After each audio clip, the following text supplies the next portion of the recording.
Hello again, everyone, and welcome to the Wednesday edition of the Black Book Today from Harrisburg, Pennsylvania. I'm Sam McKee with Bob Hollywood Hayden. 2 days in the books. We're off to a great start here at Harrisburg, and you're bullish on the market for the balance of the week. I'm going to give you two reasons right now why days 3, 4, 5, and 6 are going to be up here at Harrisburg. Number one, one-stop shopping. If you want it, it's right here, right now at Harrisburg. But more importantly, number two, the $100,000 earners, Sam, in harness racing are significantly up in the last 5 years, 54% than the previous 5-year period.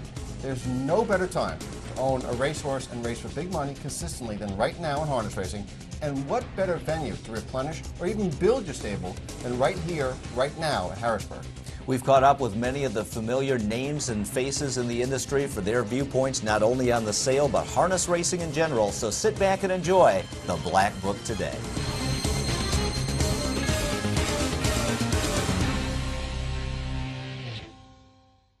Top distaff trainer Linda Toscano has written many chapters in harness racing history, and this year it was Chapter 7. Chapter 7 wins the Breeders' Crown. You're at Harrisburg. Have you come down from the high of winning that race yet? No, I don't think you do for a while. It was just, it felt to me like pure vindication. I knew what he was capable of doing, and he finally put it together. Now, how frustrating is it? You know, I've always said every horse, especially a 3-year-old's on their own schedule. And regardless of what we want and what we say the races are, they may say something different. I think Chapter 7 may be Exhibit A about that. He's probably, I don't think there's anybody doubting that he's the best trotter right now, but hey, you got to get ready for the races when they say they're going to race them, so it just didn't happen. Absolutely right. You know, when we brought him in this year, the game plan was Hambo. Everything was to be pointed towards the Hambo. And unfortunately, he didn't read the rule book because he came in and he got sick and he had all kinds of issues. And in the meantime, they weren't going to put it off, so we had to do the best we could. And he's finally at a point where I think he's fit, he's healthy, and he was ready to do battle. I'm just glad there was still a premier race left for him to do it in. Now, for years, you've mostly concentrated on pacers. Have you found that the rewards are high for the trotters, but the frustration level may be a little high too? Well, I'll tell you what, you learn a lot, that's for sure. You know, I think any trainer who tells you that they wouldn't prefer or love trotters are lying, because there's nothing like training a great trotter. I mean, there's no high better than that. But they have to be right. You can't get away with a pacer that's tough can get over a lot of his problems. A trotter has to be hitting on all four in order for you to get the job done. And I learned a lot this year. Life is often about opportunities, and the Peretti Farms Broodmare Dispersal is just that for many buyers, both here in North America and internationally. Peretti's Bob Marks has more. Your misfortune is actually going to be somebody's good fortune. It's all about opportunity. I would say so. You know, rather than dwell on the reasons, and of course, you know, there would be reasons, but basically what we think is that it's going to be a tremendous amount of opportunity for mares to be bought that may never have had that chance to be bought. And hopefully the industry will be able to capitalize. What's going to happen to the stallions? Have any plans been made for Muscles Yankee and Rock and Roll Hanover? Actually, no. We have thought of a lot of things. There's a possibility, because the farm will be operational, there's a strong possibility they could stay in New Jersey. And basically the line of thinking would be, well, if we breed in 2012, we foal in 2013, we sell in 2014, and then they're eligible to race in 2015. And there's a possibility that New Jersey could join the rest of the world and have some slot machines at the Meadowlands by that time. And we've been thinking about that. We also want, if we can, to remain loyal to Jeff Gural and everything that he's doing at the Meadowlands. So there's a strong possibility both of those stallions will stay in Jersey. Lucky Chucky will probably go to New York. He will remain in New York. One last question, hypothetical situation. Slots get approved tomorrow. Does Bill Peretti and Anthony Peretti change their minds? It's a hell of a question. I think you should ask one of them. I will do that later on. Bob Marks, you should ask one of them. Thanks so much for joining us. Great to see you as always. Best of luck. Thank you, Sam. A year ago, Big Jim the Colt was a toast to the town, but every year his owner, Big Jim Carr, is more than welcome at Harrisburg. Jim, 1 year ago at this sale, the 2-year-old champion, well, he hadn't yet gone in the Governor's Cup, was clearly going to be Big Jim. And he turned out, that's exactly what happened. He set a world record in the Governor's Cup and then came back as the horse to beat this year. Give us the update on Big Jim. What's the status right now? Big Jim's at Sealster Farms. You know, he's been test bred and everything else. The quality of his semen is excellent. We're putting together a package for shares with him. A little bit different, 5 years, no interest, you know, affordable to everybody. He's going to stand for $5,000, and there's a heck of a lot of interest in him. So you're saying that all the people you took into the winner's circle with you can actually be an owner right now of Big Jim? Anybody can own them, you know, if they want to put up the money. And what kind of fun did you have in that year or so when you raced Big Jim? Oh, I had a lot of fun. I met a lot of great people by taking them into the winner's circle. Made a lot of friends. You know, they call me all the time. They follow the horse. They follow my other horses. You know, I think in promoting the sport, You mailed out a lot of hats, too. I know that. I got a bunch of them. That's how I know. $5,000 worth of hats I gave away. The Bow River 14-karat gold fine jewelry collection has some of the most unique custom equine jewelry designs. With the master craftsmanship of our designers, we provide a piece of jewelry you'll treasure for years to come.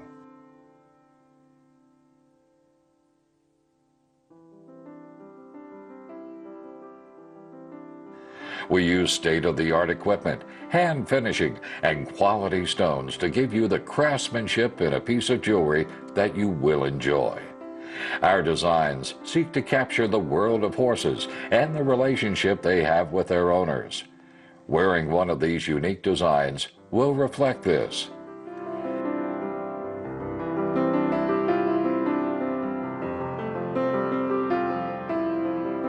Hi, I'm Art from Bow River. Come back and look at our new collection we have for this season.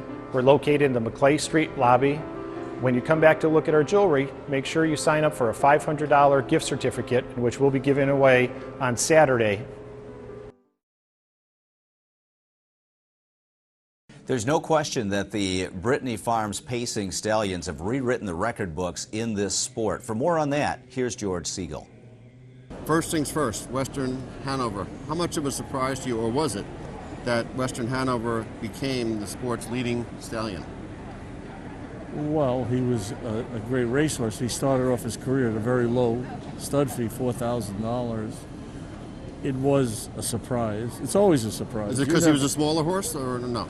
No, I don't think that people thought that much of him. Hanover did, but I don't think the industry thought that much of him when he went into stud. But you never know when a horse goes into stud. Great horses, racehorses go into stud and don't make it, and lesser horses go into stud and make it as great stallions. Now, Art's Place was a great and fast 2-year-old, so it really wasn't a surprise that he became a great stallion. Of course, he also did it at 3 and 4. Was he one of your prized possessions? Absolutely. There was much less surprise with Art's Place. His 2, 3, and 4-year-old years, the money he won, the records that he made, the way he raced his races, the competition he raced against, it told us that he would be a top stallion. Whether he'd be the best or as great as he was, we didn't know. But stallions can vary. And, you know, Abercrombie was just a stallion until you bred some really good mares to him, and then all of a sudden he exploded after 5, 6, 7 years in stud. His last 10 years were tremendous. So you're only as good as the book you have. Is that right? Well, there are some stallions that show you with very limited crops, with very limited breedings, that they have the potential to be great stallions. And then when you breed, like Abercrombie did, and then when you breed a lot of top mares to them, they take off. Well, George Siegel, it's always good catching up with you. No one's got a bigger, what's the word I'm looking for, impact on this catalog than you and the horses that you've campaigned. Well, hopefully I'll do it for the next 20 or 30 years. That'd be nice. George Siegel, thanks for stopping by. I always liked the James Bond film From Russia with Love. Well, this year here at Harrisburg, we have a Russian bloodstock agent with us with money. How have your purchases worked out in Russia that you've made over the last few years? They made pretty good, so everybody's happy. They keep on coming to the sale every year, and actually this year they don't even have to be here. They can be watching the live stream, and I'll just buy the horses for them. So the computer age is certainly helping out as far as the international business. What is racing like in Russia? The purse is going up. Is it getting stronger all the time? Well, they are trying to build, like I said the other day when we took an interview, they're trying to get new bloodlines and they're getting prepared for the next step. Is there a certain bloodline that they're looking for? I know you bought a credit winner yesterday, didn't you? Yes, we got a nice colt from a credit winner, and I hope it's going to work out good for them. How would you compare the North American horses to the Russian horses? Obviously, the bloodlines are a little stronger, but are the horses pretty similar? That's pretty similar deal. They just have to come up to the next notch. So, super. So, how many horses do you think you'll end up buying this week? Probably I got 3, 4, or 5 or 6 of them. So about 6. Well, it's a busy week for Andrei Lyshik from Russia, a bloodstock agent. Always great to see you here at Harrisburg. Thank you. Good luck. Thanks for joining us. He won harness racing's biggest race, the Hambletonian, 11 years ago, but Doug McIntosh recalls it as if it were yesterday. Now, your favorite horse is Yankee Paco. Well, You just said your favorite horse. He's my past Sandpail's favorite. your favorite now horse. That's right. He's current. But he won Hambletonian with Yankee Paco. I And that did. was some day there. That was a big day. Take us back to the moment there. You went into the race as one of the horses to beat. I don't think you lost the race the whole summer, right? Well, no, he'd won pretty well everything up until that time. But you always wonder what's going to happen when you assemble everybody at the Meadowlands, and he come to call. There used to be a time where the Ontario Sire Stakes horsemen had that jurisdiction to themselves, but that's not the case anymore. They come from all over the race up there, don't Oh, they? absolutely. I mean, the word's out. It's a good program. And yeah, we welcome everybody. It really helps our program to have a cross-section of horsemen and owners. And I think the best thing about that program, and this weekend they have them again, is the $300,000 finals they have. They have those throughout the year, and that gives them an opportunity, horses who develop late, horses who are sharp early, everybody. It's an awesome series, and we also, don't forget, we have our grassroots series that's like Tier 2 that has the $100,000 finals. Yeah, so a lot of opportunities there. Now, what have you been racing? How's the barn done so far this year? We've had a pretty decent year. We've been plagued with sickness, which a lot of people have, and it likely made a couple of my gold coats into grassroots. But we got through the season, and I think we're going to look good for next year. It's safe to say that the Burke Brigade is the alpha male among harness racing stables, and Ronnie Burke is the leader of the pack. How many years in a row, Ronnie, have you guys won the training title? I think it's at least 4 or 5 that we've been both money and wins. At first, we didn't get the money. We were leading in wins, but not money, and then we overtook Irv the one year, and then since then, I think it's at least 4 or 5. And the money in 2011, I think you're up to what, over 16 million right now? Yeah, a little bit over 16 million, and we still have the matrons and a couple big races at Yonkers, and then the last month and a half will just be grinded out with racehorses. Huge success, huge numbers, but it comes with a price because you have to work your tail off to manage what, a 200-horse stable? Yeah, but I have 17 assistant trainers with me, and I still have my father and my brother and my sister, so it makes a big difference. It's not a one-man job. It's a team. We're all together. Well, you have a lot of horses I really like, but my favorite is that 2-year-old Sweet Lou, who won the Breeders' Crown in world record time, a performance that almost words can't describe it. It's the happiest I've ever been to win a race. And we've won a lot of big races, and I'm pretty stoic anymore, but that one even I was choked up. I thought, it's very rarely that I stand up and start walking to the winner's circle at the top of the lane, and I was like, the only way he gets beat from here is if he falls, so he's a special horse. I think it's the best job we've ever did is managing a 2-year-old. We'd never made him race 2 weeks in a row except for Lexington and at the Breeders' Crown, and both times he came back with vicious performances on the second thing. So I like the way he reacts to work, and we're going to baby him a little bit next year till the money starts getting good, and then it'll be full board, do what you can do. If you have enough trucks and trailers and enough race bikes and are willing to ship, you guys could win every open or free-for-all pace in North America next year. What do you have, 8 or 10 top-level performers? Yeah, no, and I'm sure we'll add more. Those are the kind of horses that you can't ever have enough of them. If one goes bad, you can replace it. But, it starts with the top ones at the top, Foyle, West, them guys, they've got to, get one more good year. But my hope is that a couple of the 4-year-olds are going to come up and replace them. And plus, Atokia has been taking care of himself, so he'll have another good year because he ain't tried yet, so we'll see. Won the West, will he be back next year, do you think? I would think, yeah. Actually, I'm going to go see West on Thursday in 2 days, and I'm anxious to see him. And I hear all good reports and everything, so it was a precautionary thing, and I'm a little cautious with him and Buckeye. Those are horses I've babied along because they had the issues, but you know, they're issues that I can work around. Match race, won the West and foiled again, both with their A game, both on top of their game. Who wins? My partners won't like this, but to me, it's not even close. West takes it to him. He's just a big, good horse will beat a big, good little horse every time. And, you know, I hate to even knock Foiled ever, because Foiled is the most hardest trying, honest horse in the world. But West is, when he's on, I don't know if there's anybody that can beat him.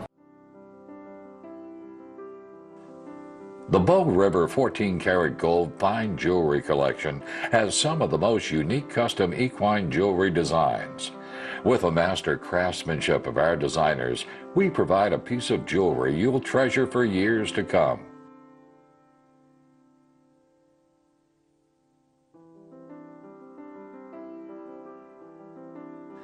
We use state-of-the-art equipment, hand finishing, and quality stones to give you the craftsmanship in a piece of jewelry that you will enjoy. Our designs seek to capture the world of horses and the relationship they have with their owners. Wearing one of these unique designs will reflect this.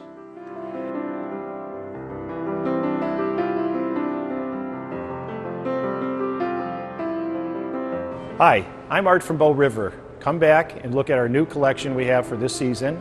We're located in the Maclay Street lobby. When you come back to look at our jewelry, make sure you sign up for a $500 gift certificate, which we'll be giving away on Saturday. For 18 years, the world's fastest racehorse has been Cambest. Well, it's high time we find out the particulars of who picked him out as a yearling and what was behind that selection. When you looked at Cambest, Cambest was and is the fastest horse in harness racing history at 146-1. That record has stood for 18 years. What were you thinking when you picked him out? Give us the honest assessment at the time. Well, whenever I went to Lexington with the intentions of buying a Cam fella, only with the thoughts in my mind changing his name to Cambest for a friend of ours. And I loved the mare that he was out of.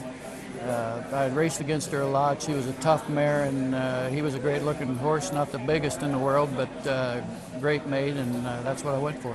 Okay, so when you got him, when you first saw him and you took him to the barn, what were your initial impressions there?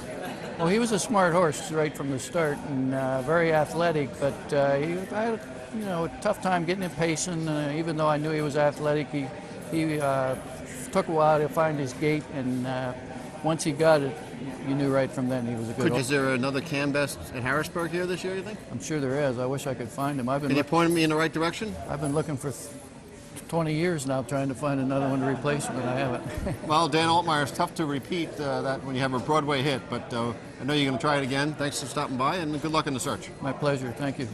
One of the hot young trainers in the sport is Swedish expatriate Jonas Sarnason, who always has an eye on trotters. Do you ever train a pacer at all?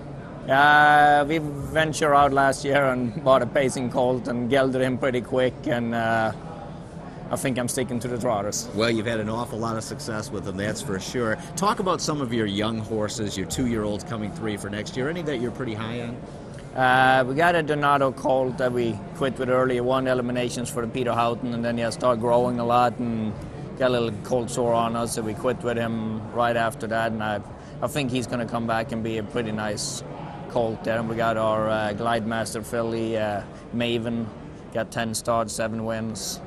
That's, I think, going to come back and be a pretty nice 3-year-old. And she was a fantastic filly. You said she was one of the toughest horses you ever had to break to a harness and cart, right? Yes. And maybe that toughness is, hopefully that toughness, she brings that out on the track too, but I mean, you have to look out with her, because Maven once said that's why her nickname in the barn is Raven Maven. And Jonas, you buy for your North American clients, but you still do quite a business with overseas owners as well. Yeah, I do. I got Manhammer Studery is one of my owners from overseas, and so we do people from everywhere. Michael Chance is as good an all-around horseman as you'll ever see. Just a few minutes with him, and you'll easily find out why.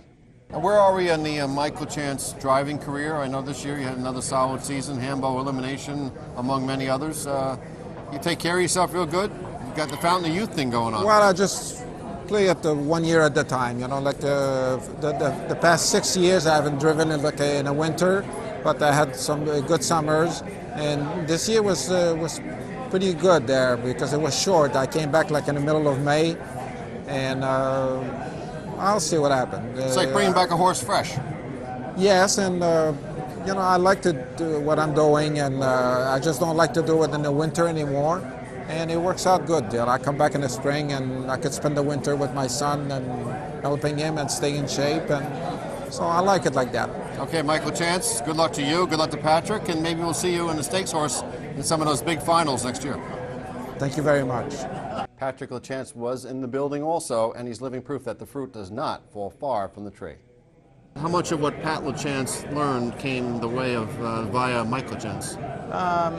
Quite a bit. Pretty much everything. I came from the Bob McIntyre school. That was a very, very good experience for me. But besides that, it's just basically came from my father. And you're kind of a throwback, too, to the guy who does, let's say, all the work, training and driving. We don't see too much of that anymore. No, there's a few guys that are still very successful at it, but it's not very common. Something I really enjoy doing. And, you know, I think the key to that is you have to have the right partners. And is there an advantage when you maybe own, train, and drive over, say, someone else in the race who doesn't know the horse as well? Yeah, I think in the long run, it definitely does have an advantage, and I think that's why I can keep racing them for a long time, because you know exactly what they're doing from week to week. You know, in the first turn, you know, if they get on the line or not, opposed to the week before, you can stay on top of those little problems a lot easier that way. And what about Harrisburg here? What are you looking at? We always get 5 or 6 babies every year, and actually we just bought our 5th one, so we're probably done. And you know, we usually get some condition horses for Yonkers, and we kind of focus on that. So we take a shot at a few babies a year, and you know, just keep the higher end type of condition horses, open horses. So the first 2 sessions are in the book here at Harrisburg. And Holly, what's been the highlight for you so far? Well, definitely the bidding war on the full brother, Donato Hanover. It reminded me of the movie, The Cincinnati Kid. Remember Steve McQueen and Edward G. Robinson battling 5-card stud right down to the end? Tension filled the air. Wow, I loved every minute of it, Sam. And you've talked to several of the primetime players in the sport. What's the best personal note you've gotten? Had to be talking to Bruce Regal. We just lost Gene Regal last week. We lost Western Hanover in 2007.